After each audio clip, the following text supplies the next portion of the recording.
My people of Nigeria, wonders shall never end. Can you hear what this man says, Kenneth Okonkwo? He has a lot to say about Peter Obi. I want you to watch this video and listen carefully to him. He talked a lot of things about Peter Obi. Is that thing true? But you people of Nigeria, please, let's watch and see. Can this man be trusted? Let us watch and we will be Okonkwo, welcome back to Hard Copy. Thank you very much, and thank you, viewers, for joining in. You're a member of the National Working Committee of the ADC, and proudly so. At a time when many members of your party are decamping, why the loyalty at a time like this? Well, first and foremost, no member of the NWC has decamped. Okay. So you're just talking about members of the political party. And then when you say Kwakwansia and the Obidient movement left ADC, excuse me, Kwakwansia movement came into ADC 6 weeks ago. Obidient movement came in 1st January because they indicated coming in December 31st. So what is it? They were the last to come. They were the first to go. Well, it telling you. I understand that, but it did feel Very like good. the energy of the ADC picked up speed in January when the Obedient movement followed Peter Obi into the ADC. It's perception, may not be reality, but it is a perception. First and foremost, it is not reality. By July 2nd, when we unveiled, the whole world had it. By July 29, when we had our National Executive Committee that dissolved the old executives of ADC and then formalized the new executives, the world had it. When we were accepted into the portal of INEC by September, the world had it. So I would not understand how squatters will come in and you are saying that they did this and that. I said the last to come in, the first to go. So you can imagine. And you know what it means? Let me tell you something.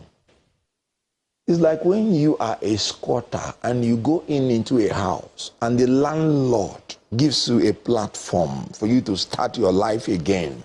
And you now went around telling the whole world that, look, oh, if I hadn't come into squat in this man's house, this man would not have been anything. No, you are just an ingrate. Because if you were comfortable in your former house, you wouldn't have come in. Let's take Peter Obi, for instance. He came in from Labour Party. Labour Party had 2 factions. When he came in, he couldn't even bring either faction to ADC. He had his vice presidential candidate. He couldn't even bring him to ADC. He had 1 governor. He couldn't bring him to ADC. So who did he bring to ADC? ADC helped him to show up his political career that was already decimated by his own incompetence and by his own incapacity, because he was the undisputed leader in Labour Party. Undisputed. He could just have said anything and it would be done. I was one of his armor bearers. I was one of his executors. If he had said anything that he liked, I was willing to execute it. Sir, say what you should say as a leader. No. What happened between both of you? You used to be very close. I remember in 2023, Peter Obi was like a saint to you. Very good. I cannot remember using that word saint. I said he was like a saint to you. It was almost like this ethereal being. That was how you marketed him to the Nigerian people. This ethereal being that is incorruptible and capable of changing our country. That was your rhetoric about this man. What has happened now? It is good you brought it forth. I am one of the most accountable and transparent politicians to Nigeria, because my interest is in rebuilding Nigeria and the Nigerian people who don't have any need whatsoever to suffer. A lot of people always make insinuations. By 2019, Atiku Abubakar brought Peter Obi to contest with him. I fought that ticket. Why? Because I said they would do 8 years. Then Buhari had done 4 years. And that means it will not augur well for Ndibo. Because by 2023, I wanted an Igbo man to sit as president. And I did not want the presidency and the power in Nigeria to be in any sector for more than 8 years. So if they had come into power 2019, they would have spent 8 years. With Buhari's 4 years, that would have been 12 years. I came against that ticket. That was when I joined APC. And I remember I told Ndibo, it's not because of me I'm joining this APC then. It is because I know that if Ndibo supports Buhari 2019, we will now have a bargaining power for Buhari to support us 2023. And I told APC plainly, this is my mission here. After the 2019, Buhari came in. Ndibo did not listen to me. They did not vote for him. And in 2023, we didn't have much bargaining power in APC. But even as we did not have bargaining power, I have already said that justice of the time demands that somebody from Southeast must be president.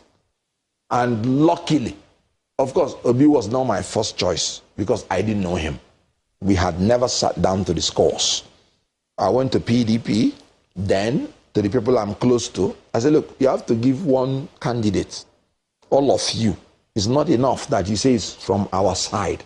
You must have to work hard to pick the ticket. All of you must work together. I went to APC and told them the same thing. I said, give me the ticket of any qualified person and you see what I can do. Leave the rest to God.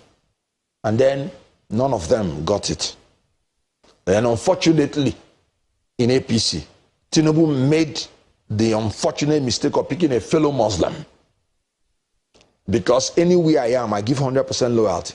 At any point I can't give 100% loyalty, I'm gone. So Peter Obi was clever enough to separate himself and joined Labour Party. And that thing I wanted, I had. That was when I started studying about Peter Obi. And then I studied about him. Of course, I was already biased in his favor because I wanted him to be president, because I wanted somebody from the Southeast. It has nothing to do with ethnicity. It has something to do with justice. We are a majority tribe, and it was the turn of the Southeast to produce the president. From 1999, we've not produced the president or vice. And the Southwest had produced president and vice. The South had produced president and vice. We have not produced president or vice. So for me, it was a purpose. I was very passionate about it.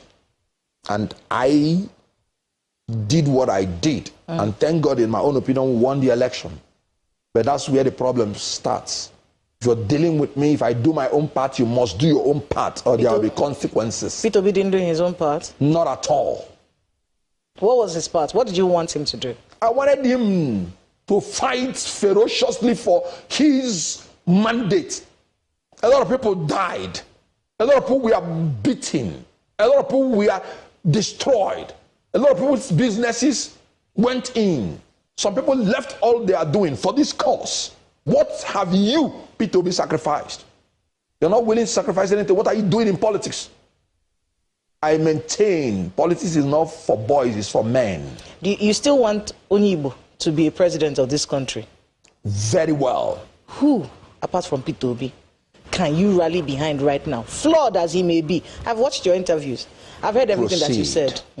Yeah. I've heard everything that you have been saying. Yes. But he's still a front runner, and he's Onyibo as well. Why not support him? First and foremost. Are you going to now look for someone else to begin this journey to the presidency? You already have this one. He may be flawed.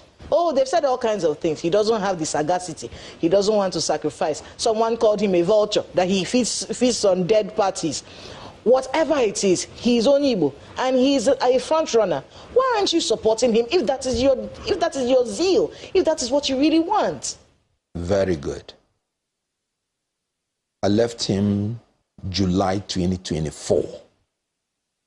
So it has nothing to do with 2027. I left him because he saw the Labour Party die in his hands.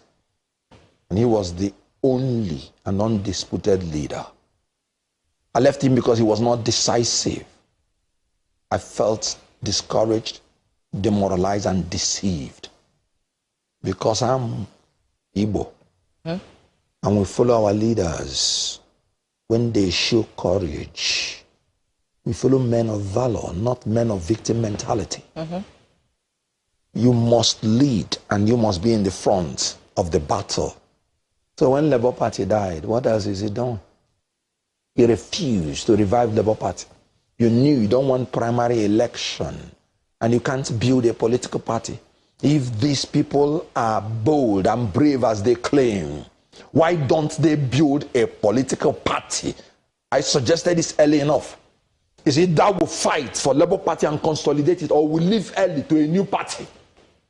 Now, you don't want to do any of those things. You're just waiting for somebody to build a party for you. And then you come as a squatter and you start claiming what can never be yours. He now came into the coalition. And then, because they say you should go to primary, you ran away. Let me give you an example as a word of analogy. Tinubu is regarded as the leader of APC. In 2022, they called him that they've zoned APC ticket to the north. And they zoned it to Senator Lawan by the national chairman of APC. And he said the villa was aware of it. And this was the time it was supposed to rotate to the south. Tinubu did not go to start whining, to start crying. I am the national leader, see what you're doing to me. Oh. Tinubu told them, 1, it's unconstitutional. 2, just allow me to contest in a free and fair primary. If I'm defeated, I will accept it. And they say, fair enough. And he went and proved his capacity right there in Eagle Square. He went into the primary and defeated everybody. He was not the choice of APC. He was not the choice of the villa. He was not the choice of the NWC of APC. But he said, I am capable of winning this. And he went and won. And all his inadequacies, APC collapsed under one. Nobody now had any objection or any reason not to support him. My brother Peter Obi, if you sincerely believe you can win this election for Igbo, this is your trial. Don't come to say, I'm Igbo, I'm in this, because in 2023, you said, do not vote for me because I'm Igbo. Vote for me because I have the capacity, the competence, and the character. Use that your capacity to prove that you can get it. And despite the fact that I already had differences as to the manner he does his things, I was always watching his back in NWC. So when he said he wanted the NOS that will organize the primary, I said, fine, me too. I don't have a problem with that. When his aide was in charge of the registration line of members of ADC, I said, fine, so that he will be assuaged. So even when you organize your own primary, you're still afraid. Come on, let him step aside. We are not chickens in Igbo land. We are eagles. We open our wings and fly. We have 1,000,001 person that can be president. In short, almost any Igbo man with Igbo sense give me three. President. Give me 3 that can beat Tinubu right now. Give me 3. Yes, give me 3. Any secondary school Give person. me 3 now. I don't need to name. I said every Igbo man that has Igbo sense can beat Tinubu. But it is what I'm telling you, that we are talking about is strategy. And I tell you why. In Nigeria, you must have to recognize our peculiarities. Do you know why the Southwest has been moving well since the 4th Republic? They learned from their mistakes. And they stopped isolationism. And they embraced cohesion and collaboration. Remember, during the time of Awolowo, a wonderful person for the Southwest. And Southwest will always give him all the votes. But it was not enough to make him president until he died. Let's go on a short break. When we come back, we'll continue this conversation. So please stay with us on Hard Copy. We'll be right back. Before I went on the break, I said give me 3. people Yes. who have built a political base, contested recently, and have the ability to beat Tinubu from the southeast. That is not Peter Obi. And I was telling you, I was coming into the strategy. Without this issue that you need to strategize, any woman that is of the age of voting can administer this country better than Tinubu. But you see, that enough will not win you elections. Elections, yes. And that's where I am telling you about strategy. From 1993, the Southwest started recalibrating democratically. MKO Abiola launched out and made sure that he cohered among his own people and collaborated with other people. And they won, fair and square. And the forces that own Nigeria still denied him. And the Southwest insisted and fought. I was part of the people that fought. I was in the street in June 12 struggle. I was a Lagosian. And that time I was not born again. So I was still doing pure. So, What is pure? well, I don't know. Ask Lagosians, you know. And I wasn't married. I remember then, You know? and it was actually the Actors Guild of Nigeria. A lot of you were part of that struggle. I get it. Pure is you pure in this nightclub, pure in this and in shrine. You know, that's by the way. Now, after that, the whole world understood that somebody from the South can win presidential election fair and square in Nigeria without stress. The Southwest maintained that June 12 should be revalidated. And unfortunately, Abiola died. And it was revalidated in Olusegun Obasanjo in 1999, which all of us supported. Have you noticed that the Southwest has never contested against an incumbent since 1999? That's strategy. You know why? Because they know that with the power of the incumbency, and you are in the South where it is not monolithic, it is polyolithic. It's polyolithic. Now, if you are from one section of the South and you do not have alignment with the North and you don't have power of incumbency, even if you win, like Abiola won, there is a tendency to be snatched from you. Yes. So the Southwest embarked on that strategy to make sure that it's only when there is opening that they will attack. That was what I did.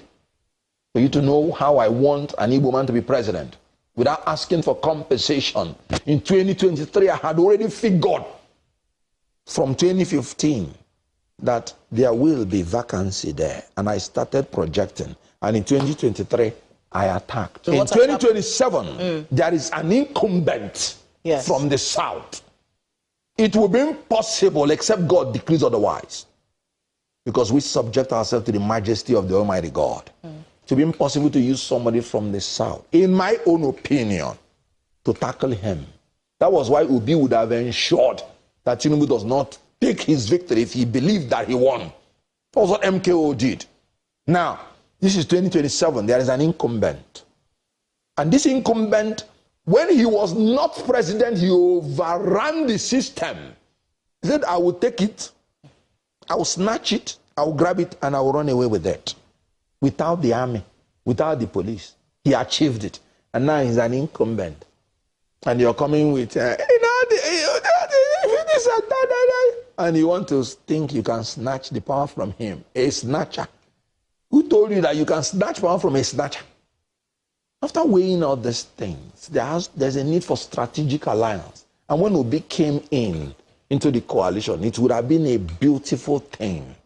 And then because of your selfish interest, your selfish purpose, you now want to throw Ndibo under the bus. You want to leave the coalition that you came in willingly and voluntarily. Nobody promised you the ticket. And because you went around telling people to give you the ticket, they refused, you want to go. And then you want to throw Ndibo under the bus. Do you want us to go and use our head to break coconuts? Coconut of Tinubu alone? No. It's better that the whole Nigeria, because the election of 2027 is going to be the people of Nigeria against Tinubu. It's better that all of us stay in one coalition. We succeed together or we fail together. And everybody would have had the trust and love from Igbo for being consistent and not being conflagrating. So if Igbo will use that same strategy and dislodge a Tinubu and take the power from him, then in maybe next 4 years, because that is what we are going to agree on, we will say it is our turn, and whoever is the incumbent, if it's not Igbo, if it's a Northerner, will now support us, and we will produce the president. And if by the grace of God we are the vice president in 2027, it's an improvement, because we've never been vice president since 1999. It's a very clean and straightforward something. And you, Obi, want to throw all these things to the boss because of your interest, and you want to project that it is only you that can be president. Who are you? No, who are you? Is that not an insult to more than 20 million Igbo? You made third class in the university, and then you're saying it is only you. How?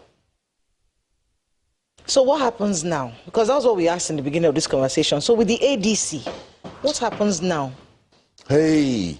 What happens now? So based on everything you said now, yes, as Ndibo, rally around whoever is the candidate of the ADC. Yes. And then know that you formed an alliance that will be repaid in time. Yes. So who is this person that you would like Ndibo to rally around in ADC? Very good.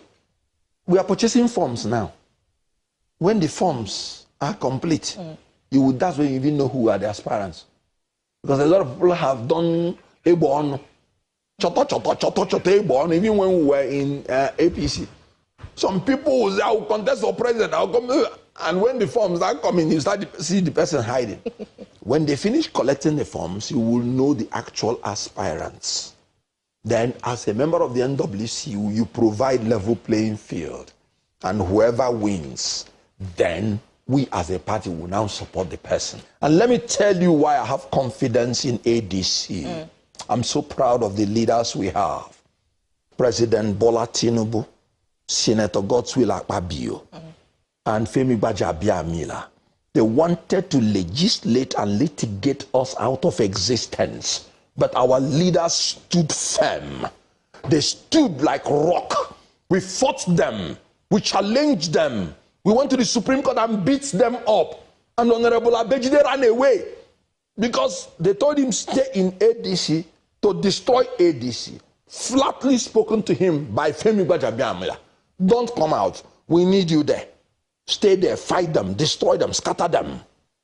But when he couldn't scatter us, because of the superiority of our political firearms, he ran away. These are the leaders I respect. They did not chicken out. They did not run away. Peter Obi said, no, we have legal challenges. I want to run, to go to a place where there is peace. Who told you that under Tinubu's presidency you will have peace? You have to meet them up wherever they call you and fight. If you perish, you perish. Why are you in politics? Some say that the election has been won already. By President Bola Ahmed Tinubu. Sorry. The election has been won already. When I heard it, I thought you wanted to say the right thing. By the coalition. The coalition is still on. We beat them, I told you. They wanted to legislate us out of existence. Using Senator Akpabio, they wanted to legislate us out of existence. We beat them. You said the coalition. That's Ibadan coalition. Is that the one you're talking about? No, Ibadan was a summit. Okay, that was a summit. Yes. So which coalition? Of all political parties. Yes. But now the coalition you're referring to is just the ADC. ADC is meant to be the party chosen by all the opposition party leaders. So ADC is actually the coalition. I see. But you need a vehicle until people like Obi started running away. So you believe that the ADC would be able to beat Tinubu in the election? Outrightly. Outrightly. They now saw it. Tinubu now started picking only people from Southwest in appointment. And the same imams that we are saying they will go on jihad if you don't vote for Muslim ticket, they have come together and say it's a haram to vote for Muslim ticket. Injustice anywhere is a threat to justice everywhere. As we're so wrapping ADC has taken over the north. Okay. ADC has taken over the southeast before Peter Obi did his bogo.